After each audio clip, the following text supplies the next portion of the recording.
자, 우리 지난주에 좀 어려운 내용 좀 다뤄보았어요.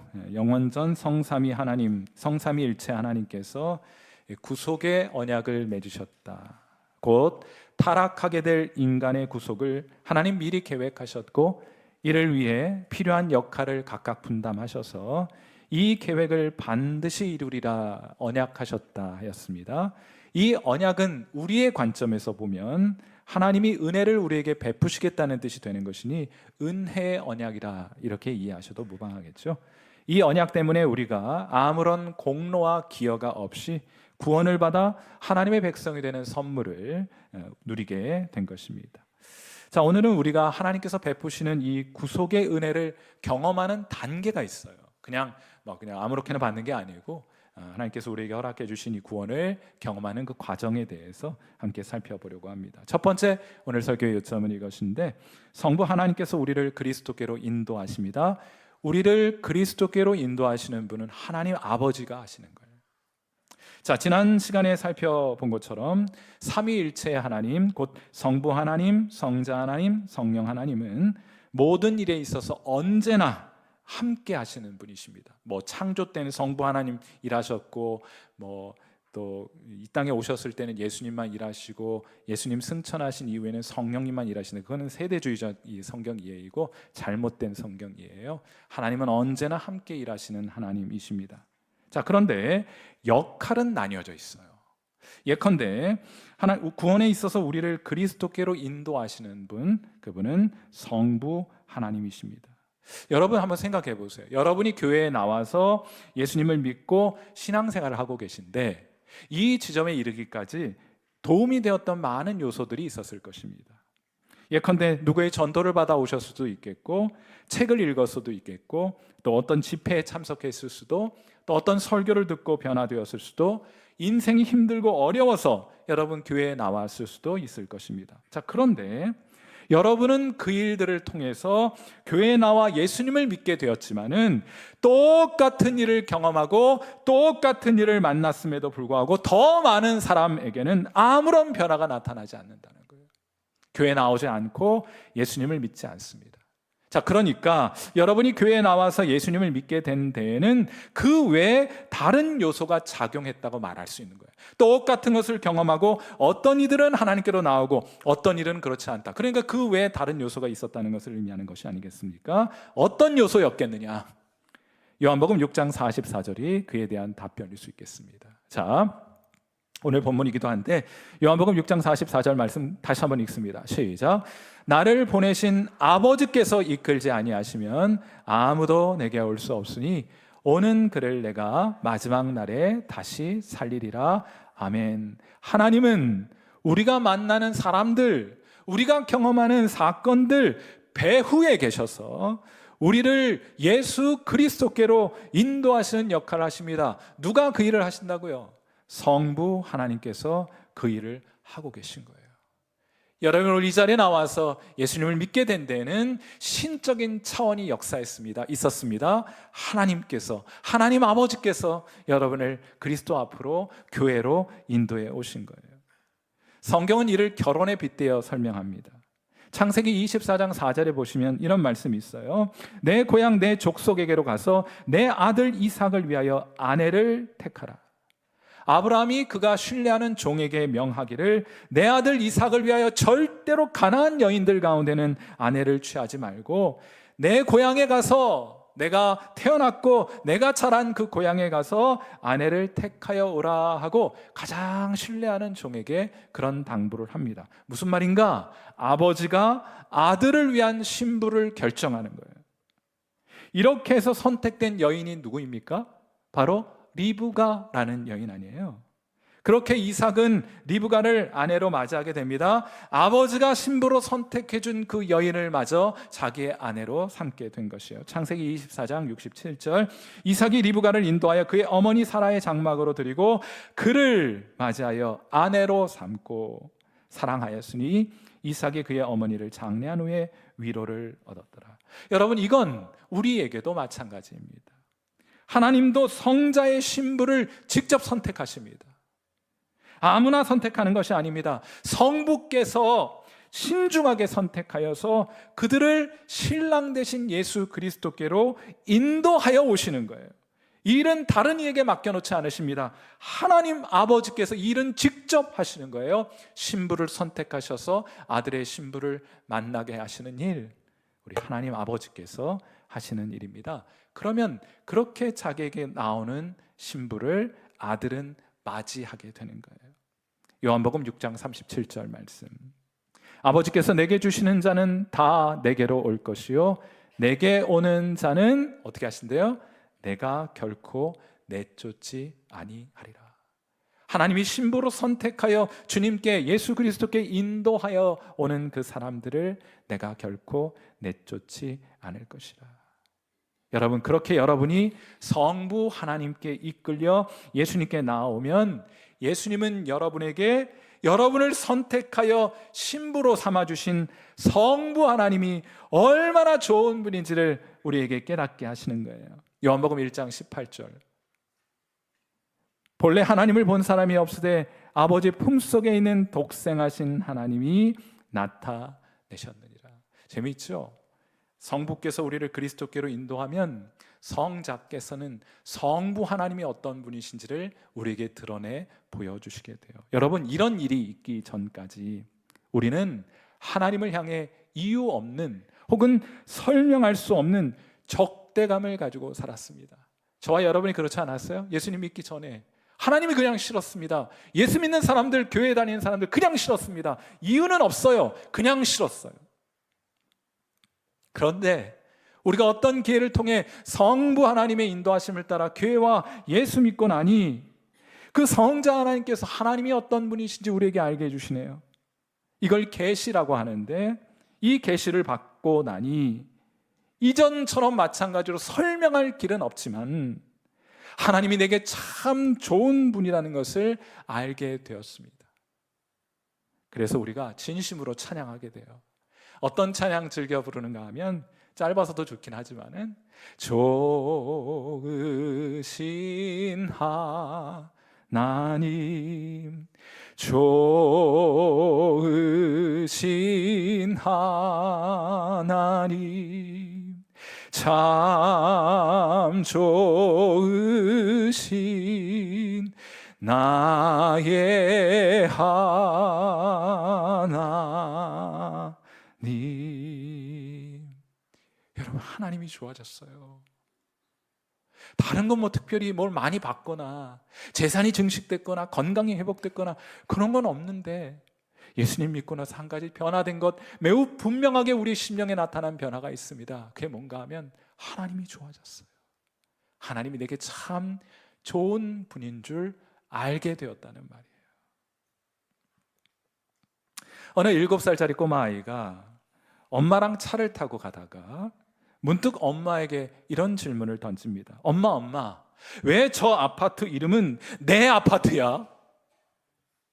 그게 무슨 소린가 싶어서 엄마가 차창 밖을 내다보았습니다.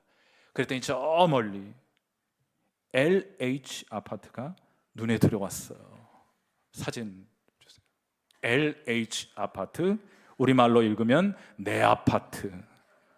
가보면 여러분 아파트는 없어요. 그런데 문득 이런 생각을 해보았습니다. 이 땅의 문법으로 읽어보면 천국은 남의 집입니다. 영어로 LH 아파트예요. 거기 가봐야 우리 집이 없을 것 같아. 그래서 가지도 않습니다. 그런데 그것을 예수 만나 하늘의 문법을 배우게 되고 하늘의 문법으로 읽어보게 되면 천국은 내 집이 돼요. 진짜일까? 여러분, 저 천국 본향을 사모하며 오늘을 살아가고 계십니까? 저 천국 본향이 진짜 여러분의 본향 맞습니까? 여러분이 그곳에 가면 여러분을 위한 공간과 처소가 마련되어 있는 것을 여러분 알고 계십니까? 가서 한번 두드려 봐요. 그럼 여러분에게 문이 열리게 될 것입니다. 신랑 되신 우리 주님이 여러분을 맞아 주실 거예요. 그 집은 실제로 성경은 비유하기를 성부 하나님께서 우리를 위해 마련해 놓으신 신혼집이다 이렇게 얘기를 해요. 진짜인가요? 요한계시록 21장 2절 말씀 보세요. 또 내가 보매 거룩한 성 새 예루살렘이 하나님께로부터 하늘에서 내려오니, 성부 하나님으로부터 우리에게 아파트가 한 채 주어지는 거예요. 그 준비한 것이 신부가 남편을 위하여 단장한 것 같더라. 신혼집이 바로 천국이에요. 여러분, 누구를 만나 신랑 되신 누구를 만나는 곳입니까? 예수 그리스도를 만나 영원히 함께 행복한 시간을 누리게 될 곳이 바로 천국이기 때문에 이렇게 비유하고 있는 거예요. 여러분, 그런데 이런 용기, 이런 담대함, 저 천국이 내 아파트다라고 주장할 수 있게 하는 그 확신, 그 용기 누가 주시는 겁니까? 성자 예수 그리스도가 나의 신랑 된다고 고백하는 그 담대함 누가 주시는 겁니까? 그건 바로 성령 하나님께서 여러분에게 주시는 확신이에요. 요한복음 15장 26절 같이 한번 읽겠습니다. 시작. 내가 아버지께로부터 너희에게 보낼 보혜사 곧 아버지께로부터 나오시는 진리의 성령이 오실 때까지 그가 나를 증언하실 것이요. 아멘. 사랑하는 성도 여러분, 성부 하나님께서 여러분을 인도하십니다. 성자 하나님께서 주께 나오는 여러분을 맞아주실 것입니다. 그리고 성령께서 여러분에게 용기 주시고 확신 주시고 담대함을 허락해 주시는 분이십니다. 우리 그 귀하신 하나님께 영광과 찬송과 존귀를 올려드림이 성도의 마땅한 바인 줄 믿습니다. 오늘 설교의 두 번째 요점은 이것인데, 성부 하나님께서 여러분을 그리스도께로 인도하시는 역할을 하실 뿐만 아니라 성부 하나님께서 그리스도에 대하여 여러분을 가르쳐 주세요. 요한복음 6장 45절 말씀에 이런 말씀이 있습니다. 선지자의 글에 그들이 다 하나님의 가르치심을 받으리라 기록되었은즉 아버지께 듣고 배운 사람마다 내게로 오느니라. 누가 예수 믿습니까? 성부 하나님께 듣고 성부 하나님께 배운 사람이 그리스도께 나와 그를 신랑 삼는 거예요. 예수님을 믿는 것입니다. 예수님을 사랑하게 돼요. 누가요? 성부께 듣고 배운 사람마다. 여기서 말하는 가르침이라는 것은 성경 지식이나 교리에 대한 가르침이 아닙니다. 그건 하나님이 아니라 말씀 사역자인 사람들이 하는 일이에요. 기억하세요. 성경 지식이 많고 교리에 관한 지식이 해박한 사람들이 그리스도를 믿지 않고 그리스도를 사랑하지 않는 사람들이 얼마든지 있을 수 있습니다. 그걸로 만족하시면 안 되는 거예요. 제가 알고 있는 독일의 한 신학자는 신약 성경을 헬라어로 마태복음부터 계시록 끝까지 다 암송하는 사람이 있습니다. 그러나 그에게는 예수가 그리스도가 아니에요. 그건 그저 수단일 뿐입니다. 성경 지식, 교리, 사람들이 여러분에게 전하는 말씀 다 수단일 뿐이에요. 하나님은 이 수단을 매개로 하여 정확하게 가르쳐진 하나님의 말씀을 사용하셔서 사람들을 직접 가르치십니다. 하나님이 직접 우리의 영혼을 설득하시게 되는 거예요. 그리고 하나님께 설득된 영혼들마다 예수님께로 나아갑니다. 그 외 다른 곳으로 가지 않아요. 예수님께로 나아갑니다. 그런데 궁금한 건 그거예요. 언제 이런 일이 일어나게 되는가? 언제 우리의 영혼이 설득되어서 그리스도께로 나아가 그리스도를 만나게 되는가? 그건 아무도 몰라요. 제가 확신을 가지고 여러분에게 말씀드릴 수 있는 것은 분명히 하나님께 설득될 때가 있다는 것입니다. 지금은 아닐지 몰라요. 여러분의 남편, 여러분의 아내, 여러분의 자녀들, 지금은 아닐지 몰라요. 그러나 하나님께서 그의 영혼을 설득해 주실 때가 있다. 1850년 1월 어느 날, 어느 주일에 엄청나게 눈이 많이 내렸어요. 영국의 콜체스터라는 마을 전체를 완전히 눈이 덮어버렸습니다. 막 길도 끊기고 길도 보이지 않을 지경이 되었어요. 이날 잠에서 깨어 이 사실을 알게 된 존 이글렌이라는 집사님이 계셨는데 침례교회에서 있었던 일이니까 안수 집사님이셨어요. 아침에 일어나서 에이, 오늘은 그냥 집에 있을까? 요즘이야 뭐 유튜브라도 나오죠. 당시에는 그런 거 없죠. 집에 있을까 생각하다가 그래도 안수 집사가 교회 가지 않는다면 누가 가겠는가 생각했어요. 그리고는 장화를 신고 모자와 외투를 둘러 입고 10km를 걸어서 교회에 나오게 됩니다. 몇 킬로요? 10킬로를 어떻게 해요? 걸어서 길이 없는, 눈으로 온 마을이 덮여버린 그 상황에 교회로 가게 됩니다. 그런데 실제로 교회에 가보니까 고작 13명이 주일 예배에 참석한 겁니다. 12명의 성도와 1명의 새신자가 앉아 있었어요. 13명이 함께 예배를 드리게 되었습니다. 심지어 이날 이 교회 목사님마저 길이 막혀서 교회에 오지 못했습니다. 우리 교회는 이 일을 방지하기 위해서 교회 사택이 4층에 있습니다. 눈이 오나 비가 오나 천둥 바람 지진 다 일어나도 얼마든지 교회 나라 예배 인도할 수 있도록 저 위에 있어요. 하지만 사람들이, 이제 모인 사람들이, 아유 목사님도 오늘 못 오셨는데 오늘 그냥 집으로 돌아갑시다 얘기를 했는데, 이글렌 집사가 이 제안을 받아들이지 않았습니다.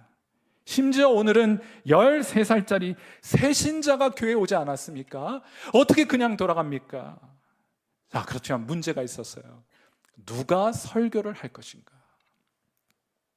그냥 가지 말자고 했던 이글렌 집사가 하기로 했습니다. 전 이런 것은 아예 교회법으로 만들었으면 좋겠어요. 교회에는 이것 하자 저것 하자 하는 사람은 많아도 책임지고 그 일 하겠다는 사람은 많지 않습니다. 그러니까 아예 교회법을 만들어가지고 어떤 것 하자고 하는 사람이 있으면 무조건 그 일을 그 사람이 하도록 하는 법을 만들었으면 좋겠다. 만들겠다는 뜻이 아니고 그렇게 하면 좋겠다고 흐뭇하게 한번 생각해 보았어요. 아무튼 그날 주일 예배 때에는 이글렌 집사가 평생 설교 듣기만 했던 이 집사님이 설교를 하게 됩니다. 평생 한 번도 해보지 않은 설교를 하게 되었어요. 설교 시간은 단 10분. 그의 설교가 거의 끝나갈 무렵 그에게는 설명할 수 없는 어떤 용기가 내면에서 솟구쳐 오르기 시작합니다. 그리고는 그날 처음으로 그 교회에 온 13살짜리 소년의 눈을 똑바로 바라보면서 외칩니다. 소년이여, 예수님을 바라보십시오. 예수님을 바라보십시오. 바라보십시오. 바라보십시오 하고 그 소년을 향해 외치게 됩니다. 나중에 어른이 된 이 소년이 이때를 기억하면서 이렇게 기록해 놓았어요. 나는 그의 말을 따라 예수님을 바라보았습니다. 그때 내 마음속에서 구름은 걷히고 어둠이 물러났습니다. 그리고 바로 그 다음 순간 나는 태양을 보았습니다 하고 기록해 놨어요. 여러분, 이 소년의 이름이 무엇인지 아십니까? 기독교 역사상 가장 위대한 설교자라고 일컬어지는 찰스 스펄전 목사님의 이야기예요. 사랑하는 성도 여러분, 여러분도 쓰임받을 수 있습니다. 한 영혼의 구원을 위하여 누구라도 쓰임받을 수 있습니다. 저는 여러분이 이 위대하고 영광스러운 일에 하나님의 도구로 쓰임받게 되는 귀한 은혜가 있게 되기를 주님의 이름으로 축원해 드립니다. 물론 이러한 일이 언제 일어날진 몰라요. 그러니 늘 말씀이 선포되는 자리에 나와 하나님께서 역사하시기를 기대하는 마음으로 그 자리에 머물러 있어야 할 것이, 여러분이 정말 진심으로 하나님을 바라고 그분을 만나고 그분을 경험하기를 바라는 그 진실한 마음이 확인되는 그때 하나님은 여러분에게 태양이 되셔서 영광스러운 빛을 여러분의 심령에 비춰주시게 되는 귀한 은혜가 있게 될 것입니다. 부지런히 그러므로 교회는 하나님의 말씀을 선포하고 증거해야 할 것이고, 교회는 겸손하게 주의 말씀에 귀를 기울여야 할 것입니다. 하나님은 가르치시는 일을 다른 사람에게 맡기지 않습니다. 직접 우리의 영혼을 가르치실 것이고 직접 우리의 영혼을 설득하시게 될 것입니다. 어떤 내용을 가르치게 될 것인가? 요한 1서 5장 11절 말씀. 자, 우리 이 말씀 같이 읽습니다. 시작. 또 증거는 이것이니 하나님이 우리에게 영생을 주신 것과 이 생명이 그의 아들 안에 있는 그것이니라. 아멘. 성부께서는 우리에게 이미 영생이 있음을 알게 하십니다. 가르쳐 주세요. 영생은 무엇입니까? 요한복음 17장 3절, 영생은 곧 유일하신 참 하나님과 그가 보내신 자 예수 그리스도를 아는 것이다 해요. 영생은 그분을 만나 그분과 교제하며 동행하며 사귀어 살아가는 것이에요. 우리가 정말 바라는 것입니다. 그런데 성부께서 이 영생을 어디에 감추어 두셨습니까? 바로 성자 안에 감추어 두셨어요. 하나님 이상합니다. 저는 주님 만나고 싶고 경험하고 싶고 주의 뜻대로 살고 싶은데 경험되지 않습니다. 그래 답답합니다. 주님과 함께 깊은 교제를 누리고 다른 사람들이 경험하고 있는 것 똑같은 저 하늘의 기쁨과 하늘 평강 저도 누리고 싶은데 제 마음속엔 기쁨이 없습니다. 평강이 없습니다. 불안과 염려와 걱정과 두려움뿐입니다 하는 분들 계시죠. 어쩌면 여러분이 다른 곳에서 그 영생을 찾고 있기 때문일 가능성이 높아요. 하나님께서는 이 영생을 어디에 감춰두셨습니까? 예수 그리스도 안에 감춰두셨어요. 성부께서 깨닫게 하시는 것이 바로 그것입니다. 영생을 얻으려면 내가 그리스도께로 가야 하는 것이구나. 내가 그리스도께로 가야 하는 것이구나. 사랑하는 성도 여러분, 여러분은 하나님을 만나고 싶으십니까? 사랑하는 성도 여러분, 여러분은 하나님을 더 깊이 경험하고 싶으십니까? 하나님과 동행하며 친밀한 교제를 누리어 살아가고 싶으십니까? 그렇다면 그 외 다른 것 좀 제발 붙들지 말아요. 그 외 다른 것들 쫓아가 봐야 거기엔 그리스도 계시지 않습니다. 그곳엔 영생이 있지 않습니다. 누구에게로 나아가야 합니까? 예수 그리스도께로 나아가셔야 돼요. 그분을 사랑해야 해요. 왠지 아십니까? 하나님은, 성부 하나님은 그분의 아들을 사랑하는 자들에게 당신 자신을 나타내 주시는 하나님이시기 때문에요. 하나님을 사랑하십시오. 그리스도를 사랑하십시오. 여러분은 하나님을 만나게 될 것입니다. 주님과 함께 친밀한 교제를 누리어 살아가게 될 것이요. 제발 그 외 다른 것 좀 신경 꺼주세요. 교회에 와서 뭐 그리 다른 것에 관심이 많고 이건 이렇고 저건 저렇고 이건 이러면 어떻고 저건 저러면 좀 어떻습니까? 주님 바라보세요. 그리스도를 주목해 보세요. 그분 안에 감춰진 영생을 소유하십시오. 하나님을 만나십시오. 하나님을 경험하십시오. 하나님 주신 저 하늘 평강과 기쁨과 하나님의 능력이 여러분 심령 가득히 채워지는 일들을 위하여 교회에 나오셔서 그것을 경험할 수 있게 되는 귀한 여러분 되시기를 주님의 이름으로 축원해 드립니다. 오늘 설교의 마지막 요점은 이것이에요. 성부께서 그리스도를 알게 하십니다. 하나님 아버지의 관심은요, 온통 성자에게 있어요. 누가복음에 이런 기사가 기록되어 있습니다. 엠마오로 가는 두 제자가 부활하신 예수님을 만나게 되었는데, 재밌는 건요, 부활하신 예수님을 만났는데 예수님인 줄 몰라요. 심지어 예수님께서 그들에게 성경을 가르쳐 주셨음에도 불구하고 그가 누구인지 알지 못합니다. 누가복음 24장 27절 말씀. 이에 모세와 모든 선지자의 글로 시작하여 모든 성경에 쓴 바 자기에 관한 것을 자세히 설명하시니라. 누가요? 부활하신 예수님께서 엠마오로 가는 두 제자에게 직접 만나서 성경을 풀어주셨는데 예수님이 자기와 함께 있는 걸 알지 못해요. 오늘 이 자리에 예배한다고 주님 예배하기 위해서 이제 나와 계신데 주님이 여러분 옆에 계셔서 지금 말씀을 여러분 심령 가운데 가르쳐주고 계심에도 불구하고 예수님이 내 곁에 계신 것을 알지 못해요. 예수님이 지금 나와 함께하고 계신 것을 알지 못해요. 이런 일 얼마든지 있을 수 있습니다. 아마 이 자리에 앉아 계신 태반이 그렇게 주님 우리에게 여러 가지 모양으로 다가오심에도 불구하고 예수님인지 알지 못하고 지나쳐버리는 경우들이 많이 있을 것이라 생각해요. 그런데 이때 이들 안에 한 가지 이상한 현상이 발생합니다. 누가복음 24장 32절 같이 한번 읽어봐요. 시작.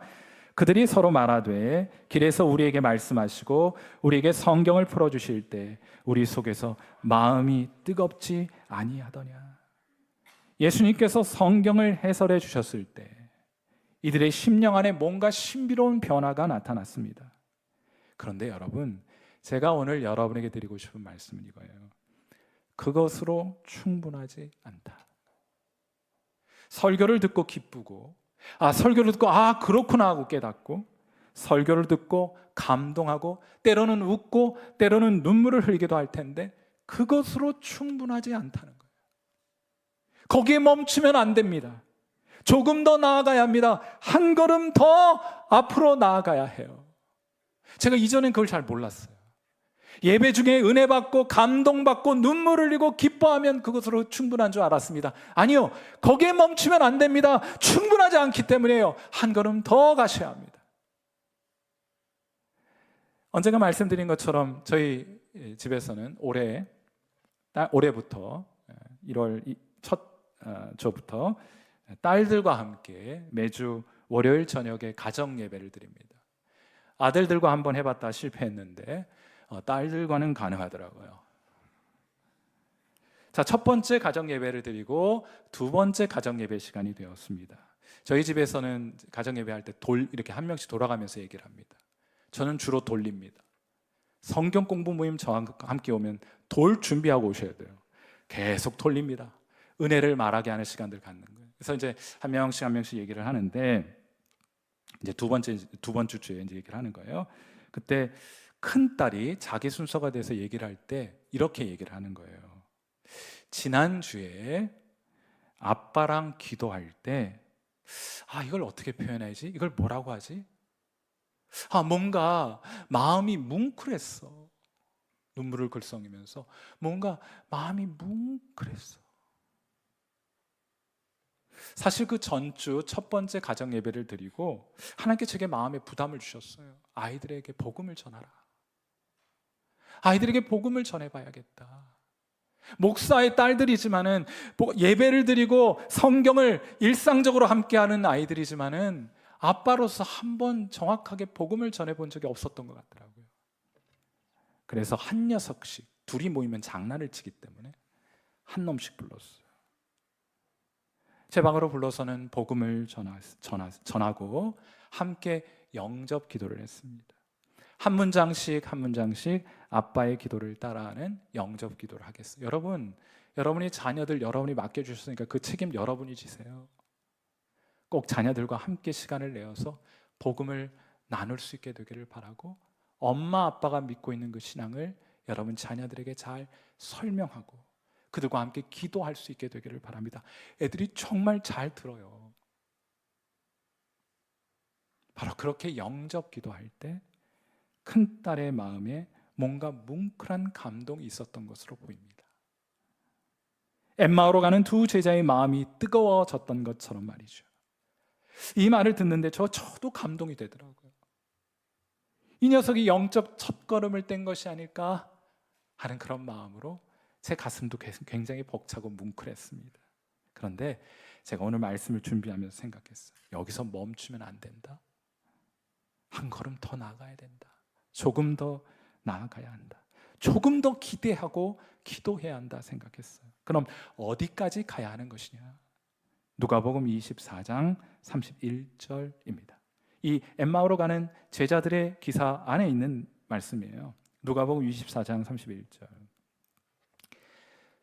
같이 한번 읽어봅니다. 시작. 그들의 눈이 밝아져 그인 줄 알아보더니 예수는 그들에게 보이지 아니하시는지라.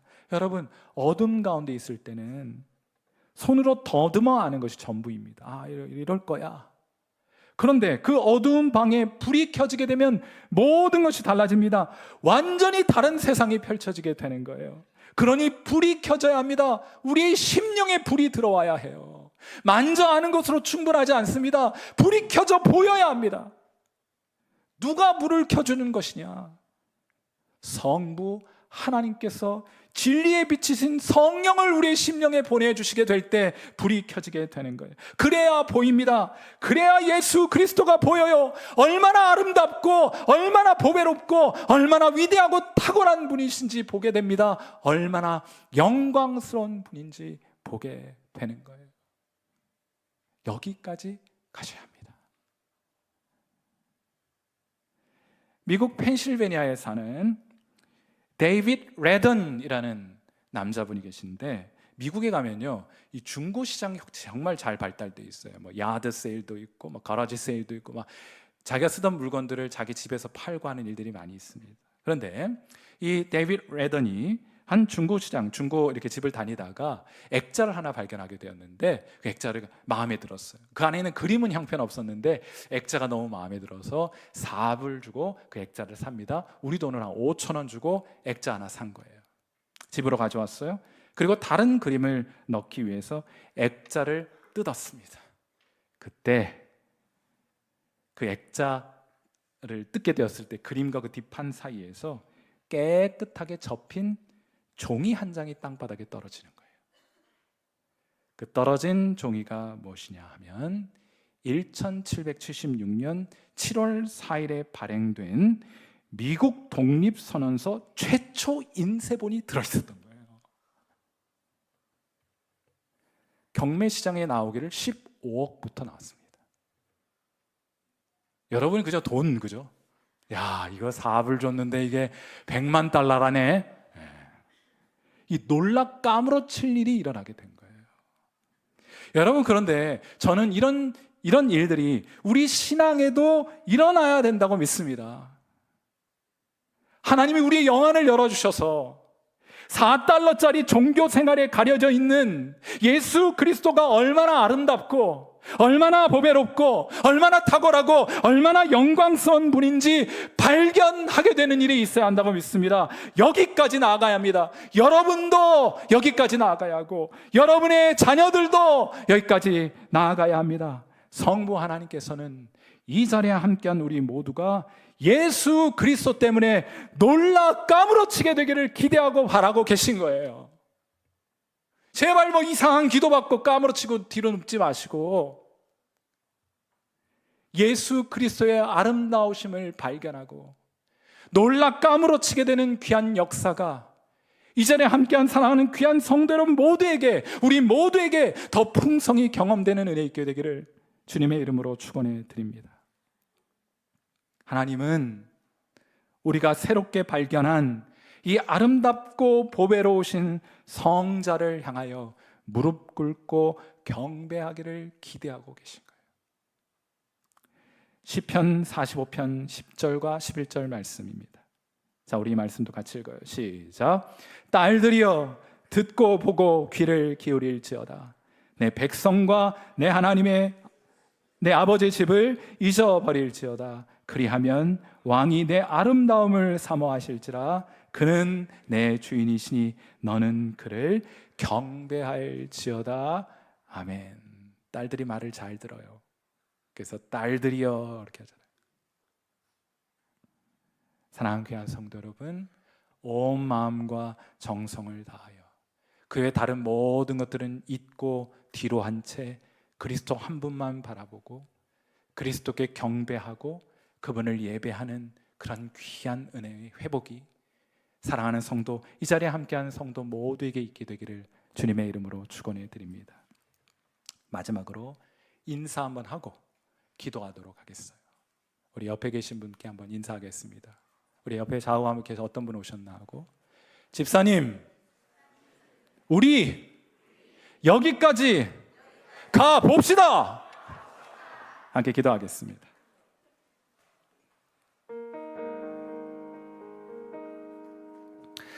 우리 함께 기도해요. 하나님 아버지, 우리를 그리스도께로 인도하여 주옵소서. 우리를 가르쳐 당신의 아들 예수 그리스도의 아름다우심을, 그 보배로우심을, 그 탁월함을, 그 영광스러움을 발견케 하여 주옵소서. 그리하여 우리로 온 마음과 정성을 다하여 성자 예수 그리스도를 예배하게 하옵소서. 하나님이시여, 아들 예수 그리스도시여, 영광을 받아 주옵소서. 우리의 찬양과 경배를 받아 주옵소서. 오늘 시간 함께 우리 앞에 또 우리와 함께 하시는 그 거룩하신 주님께 우리 함께 기도하는 시간 갖도록 합니다. 기도하겠습니다. 하나님 아버지, 하나님 아버지, 오늘 시간 우리가 오직 그리스도 한 분만을, 성부 하나님께서 우리를 인도하여 가시는 그분을 향하여 우리의 마음과 우리의 영혼의 시선이 고정되어 있을 수 있기를 바랍니다. 그 외 다른 것들은 어때도 괜찮습니다.